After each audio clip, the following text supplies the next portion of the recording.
Mīļais brāl, mās, ja tu gribi redzēt Dievu godību, neliec Dievu savā kastītē. Viņš tajā neiedarās. Viņš tajā neiedarās. Viņš tajā neiedarās. Dieva vārds saka, ka viņš dod savu garu bez mēra. Viņš dod savu garu bez mēra. Kā tu domā, vai svētais gars var iekļauties tavā kastītē? Ja viņš dod savu garu bez mēra, ja šī straume plūst tā, ka viņa tur nevar palikt.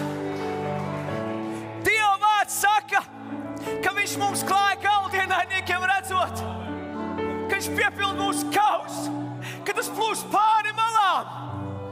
Kā tu domā, ka Dievs var palikt tavā kastītē, tavā izpratnē? Tas ir neiespējami. Tas ir neiespējami. Ļauj Dievam nākt ar viņu straumi. Ļauj viņam nākt ar viņu straumi tavā dzīvē.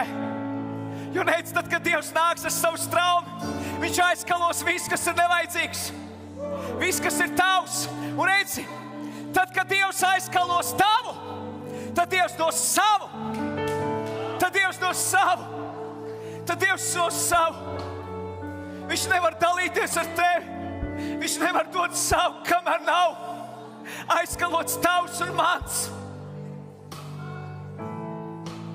Viņš tevi tīrīs un šķīstīs, lai piepildītu tevi ar savu straumu.